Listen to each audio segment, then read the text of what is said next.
à toutes et à tous ma team Kiefer, j'espère que vous allez bien.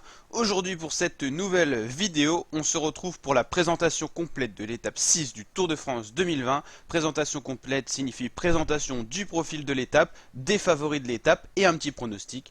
Donc voilà la team, on est de plus en plus nombreux et nombreuses sur la chaîne YouTube, ça fait très plaisir, vous êtes très nombreux à nous envoyer de bons retours en commentaire ou même sur les réseaux. Donc je tiens à vous remercier et merci à tous ceux qui s'abonnent à la chaîne pour les nouveaux, les nouvelles. Et bien sûr merci aussi à tous ceux qui sont présents déjà en tant qu'abonnés sur la chaîne, ça fait très plaisir.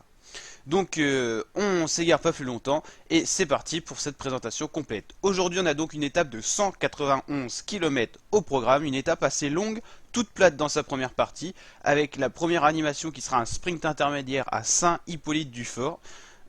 Qui arrivera déjà dans la dernière partie de la course. Et ensuite, on aura un enchaînement de petites difficultés avant d'aborder le mont Égual. Alors, on aura une côte de troisième catégorie, la côte Cap de Coste, avec 2 km à 7,3% de moyenne. Donc ça sera 2 km assez pentu.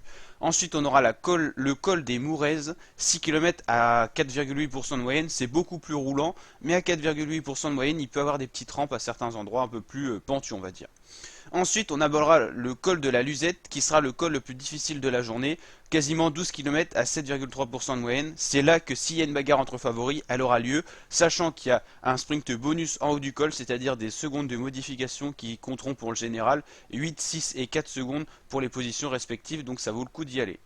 Et ensuite, on aura vraiment l'arrivée, cette fois au Mont Égual, à 8 km à 4% de moyenne. En fait, on a un premier col où les explications de favoris devraient avoir lieu, une toute petite descente pour remonter après sur des pourcentages beaucoup plus roulants.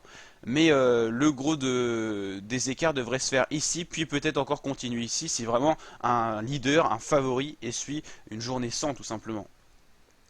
Donc voilà, donc je pense qu'une échappée risque de se créer dans la première partie de course. Alors plus il y aura de coureurs devant, plus il y aura de chances que cette échappée aille au bout.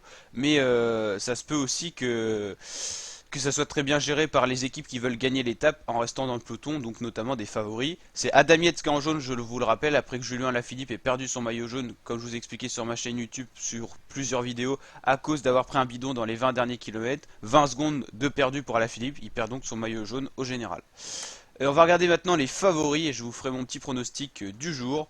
Alors les favoris à 3 étoiles, on a bien sûr Primoz Roglic qui a déjà gagné une étape et c'est son profil d'étape type, tout simplement parce que Roglic il est très fort et en plus il aime bien les pentes un peu plus roulantes des fois, donc là l'arrivée est parfaite pour lui.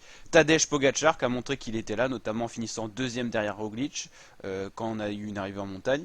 Nero Quintana qui est toujours présent, discret mais présent. À 2 étoiles, on a Guillaume Martin qui avait attaqué lors d'une étape en arrivée en altitude aussi. Egan Bernal sera bien sûr là, Miguel Landa ou encore Thibaut Pinot. Et à 1 étoile, le maillot jaune Adam Yates, Miguel Angel Lopez, Romain Bardet ou encore Julien Alaphilippe. Julien Alaphilippe qui sera un peu moins sur son type de terrain, mais qui aura peut-être les nerfs pour reprendre son maillot jaune après ce qui lui est arrivé, qui était quand même un peu injuste. Voilà. Donc moi mon favori du jour ça sera je dirais Primoz Roglic, c'est pas du tout risqué hein. Et après si une échappée va au bout bien sûr ça sera pas Roglic et ça sera un homme dans l'échappée, mais là on peut pas savoir à l'avance. Donc n'hésitez pas à liker si ça vous a plu ma team, à vous abonner pour d'autres vidéos de ce genre en activant la petite cloche de notification et je vous dis à très bientôt pour de nouvelles vidéos. Ciao.